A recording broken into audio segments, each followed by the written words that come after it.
The night I found out my own mother had been stealing from me for 6 years, I was sitting in a Wendy's parking lot eating a Frosty at 11:30 on a Tuesday. That's the thing nobody tells you about betrayal. It doesn't arrive in a dramatic courtroom or a stormy confrontation. It arrives in a text message, between bites of chocolate ice cream, while you're still wearing your hospital badge from a 12-hour shift. My name is Ramona Griffith. I'm 30 years old, and up until 7 months ago, I believed my family loved me. Not in the complicated, messy way most families love each other. I mean genuinely, deeply, unconditionally. Turns out I was wrong about every single one of them, except my grandfather, and he'd been dead for 3 years. Let me back up. I'm a nurse practitioner in Albany, New York. I worked my way through school on scholarships and overnight shifts at a gas station. No one in my family helped me. Not a dollar, not a meal, not a ride to campus. My mother told me nursing was settling, and that I should have gone into business like my brother. My father, who left when I was 9, occasionally sent birthday cards with no money inside. My brother, who I'll get to in a minute, went into commercial real estate with a loan from our grandfather and promptly lost every cent within 2 years. But here's what none of them knew. My grandfather, before he died, had quietly built something none of us understood. Pop, as I called him, ran a small property management company in the Hudson Valley for 40 years. To the family, it was a boring little office with a fax machine and a cat named Humphrey who slept on the filing cabinet. What nobody realized, because nobody ever bothered to ask, was that Pop had accumulated a portfolio of 17 commercial properties across 3 counties. Strip malls, medical offices, a storage facility, 2 laundromats. Nothing flashy, just steady, quiet, compounding wealth. When Pop died, the family assumed there was nothing. He lived modestly, drove a 15-year-old Buick, wore the same 3 flannel shirts in rotation. The funeral was small. My mother barely cried. My brother didn't fly in from Charlotte. Nobody asked about a will. Nobody except me. I asked because Pop told me to. 6 months before he died, sitting on his porch in Kingston, sipping black coffee, he grabbed my hand and said something I didn't fully understand at the time. "Ramona, when I'm gone, call Malcolm Webb. He's my attorney. Don't tell your mother. Don't tell anyone. Just call him." I wrote the name on the back of a pharmacy receipt and tucked it in my wallet. And 3 weeks after Pop's funeral, I called. Malcolm Webb's office was above a hardware store on Main Street in Rhinebeck. He was maybe 60, silver-haired, reading glasses perpetually pushed up on his forehead, the kind of small-town lawyer who knows every judge by first name and plays poker with the county clerk. When I sat down across from him, he studied me for a long moment, then said, "You look just like him." I almost cried. Nobody ever said that. Then Malcolm told me everything: the properties, the trust, the fact that Pop had named me and only me as the sole beneficiary. Not my mother, not my brother, not my uncle, me. "Your grandfather watched his children very carefully," Malcolm said, choosing his words like a man placing tiles in a mosaic. "He loved them, but he didn't trust them. And there's a difference. The trust was worth just over $8 million. $8 million. I sat in that creaky chair above a hardware store and felt the ground shift beneath me. Malcolm explained the structure. The properties generated rental income, managed by a small team Pop had hired years ago. The trust was designed to keep everything intact, with me as beneficiary and Malcolm as trustee, until I turned 30, or until, as the trust document stated, circumstances necessitate early distribution. There were provisions, safeguards, a clause about fraudulent interference that I didn't fully grasp at the time. Malcolm told me to keep everything quiet. "Your grandfather had his reasons," he said, "and you'll understand them soon enough." I kept it quiet. For 3 years I kept it quiet. I went to work. I came home to my apartment. I paid my student loans. I didn't buy a new car or move to a bigger place or take a vacation. The rental income went into a separate account Malcolm managed. I barely looked at the statements. Some months I forgot the trust existed entirely. Then my brother moved back to Albany. My brother had burned through every opportunity he'd ever been given. The real estate venture Pop funded, a restaurant a friend bankrolled, a crypto scheme my uncle invested in. Every failure was someone else's fault. Every setback was bad luck, bad timing, bad partners. Never him. He moved into my mother's house, which was technically Pop's house, which my mother had been living in since Pop died, without ever asking who owned it. She assumed it was hers. She assumed a lot of things. The problem started small. My brother called me one night, casual, friendly, the way he gets when he wants something. Hey Mona, you ever hear Pop mention anything about his business? Like paperwork or accounts or whatever? My stomach tightened. No, I said. Why? Mom found some old files in the attic. Looks like he had some properties or something. We're just trying to figure out what's what. I called Malcolm the next morning. He wasn't surprised. It was only a matter of time, he said. Here's what we're going to do. What Malcolm proposed sounded insane. He told me to go to my mother's house, sit down with the family, and tell them I'd been named in Pop's trust. But here's the part that made my hands shake. He told me to say I'd already spent most of it, that I'd made bad investments, that the properties were mortgaged and the accounts were nearly empty. You want me to lie to my family, I said. I want you to see what they do when they think there's nothing left to take. I didn't sleep that night.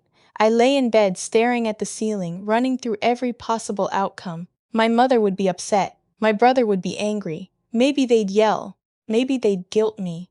But lying felt wrong, even strategically, even with Malcolm's calm reassurance that everything was legally protected. In the end, I did it because of something Pop once said to me. People don't show you who they are when things are good, Mona. They show you when things fall apart. The following Saturday, I drove to my mother's house. My brother was already there, sitting at the kitchen table with a laptop open. My mother was making coffee, which she only does when she's performing hospitality, not actually feeling it. There was a tension in the air, like the room had been rehearsed. So, my mother started, setting a mug in front of me that I didn't ask for. Your brother found some of Dad's old paperwork. I know about the trust, I said. The room went very still. My mother's coffee cup paused halfway to her lips. My brother slowly closed his laptop. I watched their faces cycle through expressions like a slot machine. Surprise, confusion, and then, unmistakably, calculation. You know about it, my mother repeated. Pop named me as the beneficiary. His lawyer contacted me after the funeral. 3 years ago? My brother's voice was sharp. You've known for 3 years and you didn't say anything. Pop asked me not to. My mother set her cup down hard enough to slosh coffee onto the table. That's not how family works, Ramona. We had a right to know. Here's where I delivered the lie. I took a breath, looked down at my hands, and said, it doesn't matter now anyway. Most of it's gone. Gone, my brother repeated. I made some bad investments. Some of the properties had liens I didn't know about. The accounts are almost empty. Malcolm, his lawyer, he's been trying to help me sort it out, but I don't know. It's bad. I watched their faces again. And this time, what I saw broke something inside me that I don't think will ever fully heal. My mother didn't ask if I was okay. She didn't ask how I was handling it or whether I needed help. She looked at my brother and something passed between them. A look. Quick. Practiced, like they'd communicated this way 1,000 times before without me in the room. Then she said, well, we need to talk about the house. Not are you all right? Not what happened, the house. Pop's house that she'd been living in rent-free for 3 years. That was her first thought. My brother leaned forward. If the trust is compromised, there are legal steps we need to take. To protect what's left, for the family, for the family. The phrase landed in my chest like a stone. What kind of steps? I asked, keeping my voice steady the way Malcolm told me to. We should probably have our own attorney look at the trust documents, just to make sure everything's in order. And honestly, Mona, if you've been mismanaging things, it might be better for everyone if the trustee responsibility shifted to someone more experienced. He meant himself. My brother, who couldn't keep a restaurant open for 6 months, wanted to take over a multi-million-dollar trust. My mother jumped in, her voice softening into that particular tone she uses when she's about to manipulate someone. Sweetheart, nobody's blaming you. You're a nurse, you're wonderful at what you do, but finances, investments, that's complicated. Your brother has experience with real estate. He lost $200,000 of Pop's money in 18 months, I said quietly. The room went cold. My brother stood up. That was different. The market tanked. I had bad partners. You don't know what you're talking about. Sit down, my mother said to him. Then to me, Ramona, we're trying to help. I left that night feeling hollowed out, like someone had scooped out my insides and left the shell standing. I drove to the Wendy's parking lot, bought a Frosty, and sat in my car in the dark. That's when my phone buzzed. It was my cousin Sawyer. Sawyer is my uncle's kid, the family's quiet outsider, the one who shows up to Thanksgiving but never gets pulled into the drama because everyone sort of forgets he exists, which is exactly why he sees everything. The text was a screenshot, a group chat I'd never been added to. My mother, my brother, my uncle, and my brother's wife. The messages were from that night, time-stamped about 20 minutes after I left. My mother. She said it's almost gone. We need to move fast before she drains everything. My brother, I already called Pettigrew. He says if we can prove mismanagement, we can petition to have her removed as beneficiary. My uncle, what about the house? If the trust collapses, she can't touch it, right? My brother's wife, make sure she doesn't talk to that lawyer again. He's the problem. My mother, I'll handle Ramona. She's always been easy to manage. Easy to manage, my own mother. I stared at those words until my frosty melted in my hand. I called Malcolm at 7 the next morning. He answered on the second ring like he'd been expecting it. I read him the messages. He was quiet for a long time. Then he said, "Good. Now we know exactly what we're dealing with. And Ramona, your grandfather prepared for this, every bit of it." Over the next 2 weeks, Malcolm moved with a precision that made me realize Pop hadn't just hired a lawyer, he'd hired a strategist. Malcolm had documentation going back 15 years. Bank transfers my mother had made from Pop's personal accounts during his final years. Checks written to my brother from Pop's business account that were never authorized. My uncle's name on a lease for one of Pop's commercial properties, a lease that Pop never signed, with a forged signature that a handwriting expert had already flagged. "Your grandfather suspected this for years," Malcolm said, spreading papers across his desk like a general laying out a battle map. "He started documenting everything in 2017. He asked me to hold it until the right moment." "And this is the right moment?" I asked. "They forced the moment, not us." Malcolm told me to wait, to let my family make their move, and they did, exactly as he predicted. 2 weeks after my visit, I received a certified letter from an attorney named Pettigrew. It was a formal petition to have me removed as beneficiary of the trust on grounds of financial incompetence and mismanagement of assets. Attached was a proposed reallocation that would split the trust 3 ways between my mother, my brother, and my uncle. I read it twice. My hands didn't shake. I think I was past shaking by then. The letter also requested my voluntary signature on a transfer of trustee authority. There was a sticky note attached in my mother's handwriting. "Ramona, this is for the best. Call me Love, Mom. Love." She actually wrote love. I brought the letter to Malcolm. He read it, set it down, and smiled for the first time since I'd known him. Not a happy smile. The kind of smile a chess player makes when the opponent moves exactly where they expected. "At your mother's house. You'll tell them you want to discuss the petition in person, that you're open to finding a solution.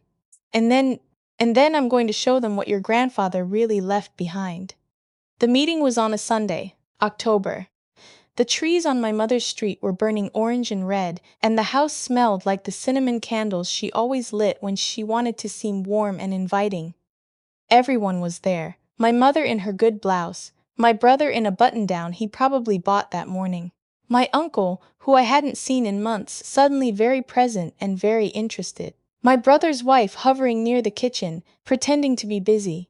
They'd arranged chairs around the dining room table like it was a board meeting. There was even a folder in the center of the table, labeled Family Trust Resolution. I almost laughed. My mother started. She'd clearly prepared a speech. "Ramona, we want you to know that this isn't about blame. We all love you. We're concerned about the family's future, and we think the best path forward is a collaborative approach to managing Dad's legacy." "Collaborative," I repeated. "Equal say, equal benefit." She smiled. Warm, practiced, hollow. My brother slid the folder toward me. "We had Pettigrew draw up a fair proposal. You'd still receive a portion, but the management would transfer to a family committee. All decisions made together." I opened the folder. The proposal allocated 40% to my brother, 30% to my mother, 20% to my uncle, and 10% to me. 10% of a trust my grandfather specifically and exclusively left to me. "This is fair?" I asked. "More than fair," my uncle said, speaking for the first time. "Considering the mess you've made of things, the mess I'd made." The lie I'd told under Malcolm's direction, the lie about losing everything, had become their justification for taking it all. I closed the folder. "I need a minute." I walked to the front door and opened it. Malcolm was standing on the porch, briefcase in hand, wearing a dark gray suit I'd never seen before. He looked at me. I nodded. He stepped inside. The temperature in the room dropped 10 degrees. My mother stood up. "Who is this?" I'm Malcolm Webb, he said, setting his briefcase on the table with a deliberate, unhurried motion. I'm the attorney of record for the Herbert Griffith Family Trust. And I'm also the person your father asked to protect his granddaughter from exactly this moment. My brother's jaw tightened. We don't need another lawyer here. This is a family discussion. It stopped being a family discussion when you hired an attorney to petition for the removal of the trust's sole legal beneficiary based on fabricated claims of financial mismanagement. Malcolm opened his briefcase. Ramona didn't lose the trust money. She never touched it. Every property is intact. Every account is fully funded. The trust is currently valued at $8.3 million. Silence. The kind that has weight. The kind you can feel pressing against your eardrums. My mother's face went white. My brother's mouth opened, then closed, then opened again.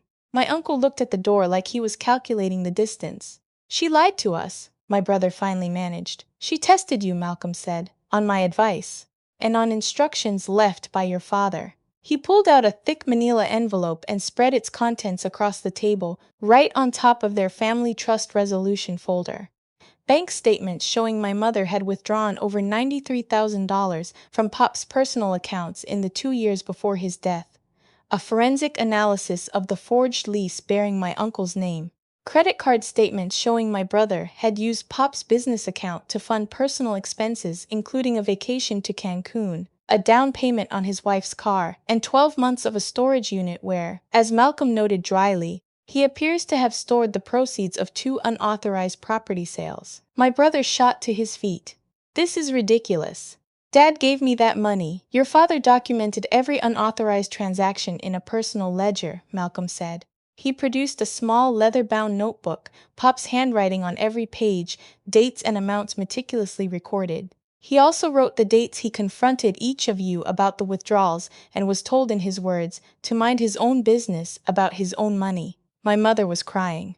Not the kind of crying that means sadness. The kind that means the walls are closing in and there's nowhere left to hide. He was old, she whispered. He was confused. We were helping him manage. You were stealing from him, I said. The words left my mouth before I could soften them. I didn't want to soften them. My mother looked at me like I'd slapped her. How dare you? I am your mother. I raised you. I sacrificed. You sacrificed nothing, I said, and my voice was steady in a way that surprised even me. You told me nursing was settling. You told me I was wasting my potential. When I needed tuition money, you said you didn't have it, but you had $93,000 of Pop's money in an account with your name on it. She had no answer for that. Nobody did, Malcolm continued. Under the terms of the trust, any beneficiary or family member found to have engaged in financial fraud against the grantor forfeits all claims. Your father included this provision specifically. He paused. Your father also included a provision that in the event of attempted interference with the named beneficiary, full legal authority transfers to that beneficiary immediately, with no waiting period. He set a single document in front of my mother. This is formal notification that Ramona Griffith is now the sole trustee and beneficiary of the Herbert Griffith Family Trust, effective immediately. This includes the house you're currently sitting in. My mother looked at the paper like it was on fire. My brother turned to me. You can't do this. You can't take Mom's house. It was never her house, Malcolm said. It's Pop's house, I added quietly, and he left it to me. My uncle stood up, knocking his chair backward. This is insane. I'll sue. I'll fight this in court for years if I have to. Malcolm reached into his briefcase one more time. Before you do that, you might want to consider this. He produced a second envelope, thinner, older, sealed with a small strip of tape that had yellowed with age. Herbert asked me to give this to Ramona only after the family showed their intentions. His words, not mine. I took the envelope. My hands were trembling again, but not from fear. From something closer to grief, or maybe recognition, the feeling of being known by someone who's gone. Inside was a single handwritten letter and a small brass key. My sweet Mona, it read. If you're reading this, then they did what I always feared they would. I'm sorry I couldn't protect you while I was alive. But I could plan, I could prepare, and I could trust Malcolm to do what I couldn't. The key opens a safety deposit box at Hudson Valley Federal. Inside, you'll find the original deed to the Kingston property, the one your mother doesn't know about. I bought it in 1987 and never told a soul. It was always meant for you. Build something there, Mona. Something honest, something that lasts. And don't waste a single day worrying about people who only loved you when they thought you had nothing left to give them. That's not love. That's commerce. You deserved better. You always did. All my love, Pop. I folded the letter and put it back in the envelope. The room was completely silent. My mother was staring at the table. My brother was staring at me. My uncle was staring at the door. The Kingston property, Malcolm said to me, is a 4-acre commercial lot on the waterfront. Current assessed value is approximately $2.1 million. It was held in a separate LLC your grandfather established in 1994 entirely outside the family trust, specifically so it could never be contested. $2.1 million. A property nobody knew about, held in secret for 30 years, waiting for this exact moment. My brother laughed. Not a real laugh. The kind of laugh that sounds like something breaking. So that's it? You get everything and we get nothing? I looked at him, at the brother who never called me on my birthday, who never visited me in Albany, who borrowed money from a dying old man and spent it in Cancun. I looked at my mother, who called me easy to manage, at my uncle who forged my grandfather's signature on a lease. You got exactly what you earned, I said.